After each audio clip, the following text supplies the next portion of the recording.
Это заключительное видео в моем плейлисте по созданию первой игры на языке C#. А в первых 4 я пошагово объяснил принцип создания 2D-шутера 2D Redemption. По-моему, получилось довольно мясисто и эпично. Далее я расскажу, где лежат все исходники к игре и как запустить мою рабочую версию, если у вас что-то пошло не так. Какой функционал вы можете дополнительно реализовать в этой игре с минимальными манипуляциями в коде? Ну и напоследок, куда двигаться дальше по теме разработки игр. Поехали! Все исходники к игре вы сможете скачать с сайта bigdigital.space, там же, где вы скачивали и все остальные исходники к игре.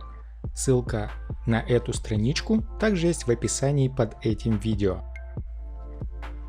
На страничке в таблице вы найдете ресурсы с текстурами и звуковыми эффектами. Скачать их можно бесплатно, без смс и регистрации. Чуть ниже ссылка на архив с исходниками к игре. Чтобы запустить, просто качаете архив, распаковываете в любую папку на Windows и далее запускаете среду разработки Visual Studio и указываете путь к папке с игрой. При нажатии на кнопку Run игра запускается и корректно работает. Двигаемся дальше. Что можно дополнительно реализовать в этой игре, чтобы потренироваться? Ну, здесь вариантов довольно много. Вы можете дополнительно добавить еще несколько видов облаков и какой-нибудь летающий мусор для антуража. Сделать это можно в той же части кода, в которой мы создавали облака. Еще можно добавить лут в виде выпадающего оружия и условия, если персонаж его подбирает, ну то есть происходит пересечение персонажа с объектом, то меняется тип выстрела. Например, начинает вылетать сразу по 3 пульки при одном выстреле и меняется звук стрельбы. Еще можно добавить количество жизней главному герою. Это можно сделать, добавив счетчик в часть кода, которая стопает игру при касании с мобами. В общем, даже если вы реализуете то немногое, что я назвал, то уже будете на порядок лучше разбираться как в коде, так и в языке C#. Ведь все-таки, чтобы стать хорошим программистом, нужно самому нарешать задач и подумать над реализацией функционала, а не только повторять, как решают задачи другие. Хотя последнее, конечно же, тоже способствует увеличению твоего скилла.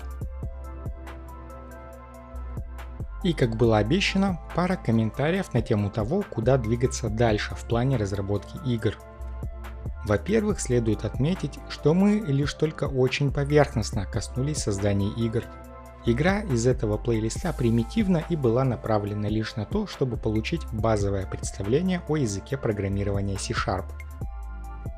Немного пописать код и погрузиться в геймдев. И если тема разработки игр тебя зацепила и хочется пилить что-нибудь этакое, то я рекомендую обратить внимание на изучение бесплатных движков, таких как Unity и Unreal Engine. Вскоре на канале появится плейлист по Unity. С помощью Unity можно создавать вполне работоспособные игры. Кроме того, этот движок очень популярен, используется самыми разными студиями разработки игр, и вы без труда найдете себе проекты в работу на коммерческой основе при должном усердии и желании. Ну а в описании под видео вы найдете ссылку на мой маленький и скромный практикум по созданию игры Dragon Picker. В опубликованном на Литресе практикуме описывается пошаговая реализация игры с нуля и до публикации на портале simmer.io. Надеюсь, этот короткий плейлист из 5 видео по созданию первой игры на языке C# был вам полезен. Развивайтесь, оставайтесь на связи и до встречи за пределами матрицы.